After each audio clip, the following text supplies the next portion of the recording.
এইমাত্র gas cylinder নিয়ে 5টি নতুন নিয়ম ঘোষণা করলো মোদি সরকার। হ্যাঁ বন্ধুরা, যদি আপনার বাড়িতে এইচপি, ভারত বা ইন্ডেন রান্নার গ্যাস সিলিন্ডার থাকে অবশ্যই আপনারা ভিডিওটি প্রত্যেকেই দেখবেন, না হলে আপনারা কিন্তু গ্যাস সিলিন্ডার বুকিংও করতে পারবেন না। যদিও বুকিং করতে পারেন বা বুকিং হয়েও যায়, পরবর্তীতে আপনারা গ্যাস সিলিন্ডার আনতে গেলে আপনারা কিন্তু গ্যাস সিলিন্ডারও পাবেন না। তো বুঝতেই পারলেন এই 5টি নিয়ম আপনার জন্য কতটা গুরুত্বপূর্ণ। তো অবশ্যই ভিডিওটি আপনারা প্রত্যেকেই প্রথম থেকেই শেষ পর্যন্ত মনোযোগ সহকারে দেখবেন এবং নতুন হয়ে থাকলে চ্যানেলটিকে সাবস্ক্রাইব করে পাশের দেওয়া বেল আইকনটিকে প্রেস করে অল নোটিফিকেশনটিকে বাজিয়ে দেবেন। তো বন্ধুরা, আপনারা জানেন যে গোটা দেশ জুড়ে এই মুহূর্তে রান্নার গ্যাস সিলিন্ডারের যে ক্রাইসিস সেটা কিন্তু দেখতে পাচ্ছে। কেননা এই মুহূর্তে ইরান, ইসরায়েল এবং আমেরিকা যুক্তরাষ্ট্রের মধ্যে যে যুদ্ধ পরিস্থিতি চলছে তার প্রভাব আমাদের ভারতবর্ষে এসে পড়েছে, যার জেরেই কিন্তু রান্নার যে গ্যাস সিলিন্ডার তার যে সংকট সেটা কিন্তু আমরা দেখতে পাচ্ছি। তবে এরই মধ্যে কেন্দ্রীয় সরকারের তরফ থেকে যে আপডেটটি দেওয়া হয়েছে সেটি আপনাদের সামনে তুলে ধরার চেষ্টা করব। দেখুন, গ্যাসের বাড়তে থাকা চাহিদা এবং আন্তর্জাতিক বাজারের পরিস্থিতির কথা মাথায় রেখে কেন্দ্র সরকার নিয়মিত নতুন নিয়ম নিয়ে আসছে। দেখুন, চলুন জেনে নেওয়া যাক এই 5টি নিয়ম কি কি, যা সরাসরি আপনার ওপর প্রভাব পড়তে চলেছে। দেখুন, এক এক করে আপনাদেরকে বলবো, তো একটু মনোযোগ সহকারে কিন্তু আপনাদের শুনতে হবে। প্রথমত, 1 এপ্রিল থেকেই বাণিজ্যিক গ্যাস সিলিন্ডারের দামের বড়সড় পরিবর্তন হয়েছে, এটা আপনাদের জানা রয়েছে। তবে সাধারণ মানুষের জন্য স্বস্তির বিষয় হলো 14.2 কেজির যে গৃহস্থলী সিলিন্ডার রয়েছে, যেটা আপনারা বাড়িতে ব্যবহার করেন, সেই সিলিন্ডারের দামের কোনো পরিবর্তন হয়নি। অর্থাৎ যে দামে আপনারা গ্যাস সিলিন্ডার কিনছেন সেই দামেই কিন্তু আপনারা কিনতে পারবেন। তবে 218 টাকা বাড়ানো হয়েছে বাণিজ্যিক এলপিজি সিলিন্ডারের দাম। এছাড়াও ছোট পরিবার বা অবিবাহিত ব্যবহৃত 5 কেজির ছোট সিলিন্ডারের দামের 51 টাকা বেড়েছে এবং প্রায় 700 টাকায় পৌঁছে গেছে। স্পষ্টই বোঝা যাচ্ছে এই মূল্যবৃদ্ধি আন্তর্জাতিক তেলের দামের ওঠানামার কারণেই কিন্তু হয়েছে। দেখুন, পরবর্তী বলেছে বুকিংয়ের ব্যবধান বাড়লো। অর্থাৎ এখনো পর্যন্ত একটি সিলিন্ডার বুক করার পর দ্বিতীয় সিলিন্ডার বুকিংয়ের জন্য 21 দিন অপেক্ষা করতে হতো, কিন্তু এখন সেটা সময়সীমা কিন্তু পরিবর্তন করা হয়েছে। আপনারা জানেন যে 25 দিন পর শহর অঞ্চলে 25 দিন পর গ্যাস সিলিন্ডার বুকিং করতে পারবেন এবং গ্রাম অঞ্চলে সেটা কিন্তু 45 দিনের নিয়ম করা হয়েছে।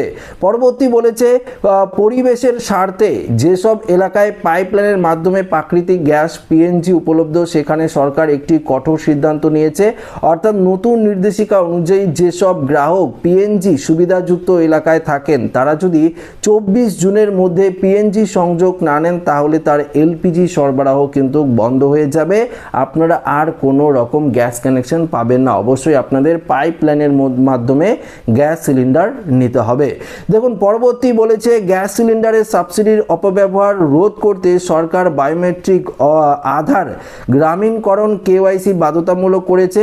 গ্রাহকরা সংশ্লিষ্ট তেল সংস্থার মোবাইল অ্যাপ অর্থাৎ আধার ফেস আরডির মাধ্যমে বাড়িতে বসেই এই প্রক্রিয়া সম্পূর্ণ করতে পারেন। এর জন্য গ্যাস এজেন্সি যাওয়ার প্রয়োজন নেই। আপনারা যদি প্রধানমন্ত্রী উজ্জ্বলা যোজনার উপভোক্তার এই আর্থিক বছরে মাত্র একবার এই প্রক্রিয়া সম্পূর্ণ করেন তাহলেই হয়ে যাবে। যদি কেওয়াইসি সম্পূর্ণ না হয় তাহলে বুকিং কিন্তু অটোমেটিক বাতিল হয়ে যাবে। তো এই নিয়মগুলো আপনাদের মেনে চলতে হবে।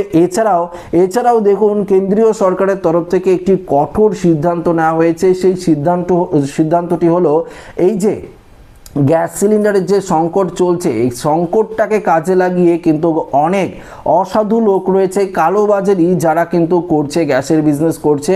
অর্থাৎ গ্যাস সিলিন্ডার নিয়ে এসে তারা কিন্তু ব্ল্যাকে গ্যাস সিলিন্ডার বিক্রি করছে। 2500, 3000, কোথাও 4000 টাকা পর্যন্ত দিয়ে গ্যাস সিলিন্ডার বিক্রি করছে। সেই সমস্ত অসাধু যে কালোবাজারি যারা করছে, যে সমস্ত ডিস্ট্রিবিউটর রয়েছে তাদেরকে কিন্তু ব্যান্ড করে দেওয়া হয়েছে। এই মুহূর্তে কেন্দ্রীয় সরকারের তরফ থেকে জানিয়ে দেওয়া হয়েছে, পেট্রোলিয়াম মন্ত্রকের তরফ থেকেও জানিয়ে দেওয়া হয়েছে, আপনারা যদি গ্যাস সিলিন্ডার বুকিং করেন তারপরে আপনাদের নির্দিষ্ট গ্যাস অফিসে গিয়ে কিন্তু গ্যাস সিলিন্ডার সংগ্রহ করতে হবে। আপনারা কিন্তু ব্ল্যাক থেকে কোনো রকম গ্যাস সিলিন্ডার কিনতে পারবেন না বা ব্ল্যাকে গ্যাস সিলিন্ডার কেউ কিন্তু বিক্রি করতে পারবে না। এক এক করে সমস্ত ভারতবর্ষের সমস্ত মুখ্যমন্ত্রীর সাথে বৈঠক করেছে প্রধানমন্ত্রী নরেন্দ্র মোদী এবং সমস্ত প্রশাসনকে প্রস্তুত থাকতে বলেছে তারা, যাতে এই সমস্ত কালোবাজারি যদি দেখে তাৎক্ষণিক তাদের বিরুদ্ধে স্টেপ নেওয়ার ব্যবস্থা করতে বলা হয়েছে এবং তাদের যে লাইসেন্স সেটাও কিন্তু ক্যান্সেল করে দেওয়ার কথা বলেছে। তো ব্ল্যাক মার্কেট অর্থাৎ কালোবাজারি যেটা চলছে রান্নার গ্যাস সিলিন্ডার নিয়ে সেটা কিন্তু সম্পূর্ণভাবে বন্ধ করা হয়েছে এবং পর্যাপ্ত পরিমাণে যেগুলো গ্যাস আমাদের এখানে সংরক্ষণ রয়েছে সেগুলো আপনারা পাচ্ছেন। পরবর্তীতে গ্যাস যখন আমদানি করা হবে, হরমুজ প্রণালী নিয়ে বৈঠক চলছে, আপনারা জানেন সেই বৈঠকে এখনো পর্যন্ত কোনো রকম সিদ্ধান্ত হয়নি। যদি বৈঠকে সমস্ত সিদ্ধান্ত কমপ্লিট হয়ে যায় বা সেখান থেকে যদি জাহাজে করে গ্যাস সিলিন্ডার চলে আসে বা পর্যাপ্ত পরিমাণে যদি গ্যাস সরবরাহ হয় তখন কিন্তু আপনারা আগের মতনই কিন্তু গ্যাস সিলিন্ডার পাবেন। তো আশা রাখবো ভিডিওটি প্রত্যেকের ভালো লেগেছে। ভিডিওটি ভালো লাগলে লাইক করবেন, বন্ধুদের সাথে শেয়ার করবেন, নতুন থাকলে চ্যানেলটিকে সাবস্ক্রাইব করে আমাদের সঙ্গে জুড়ে থাকবেন। ধন্যবাদ।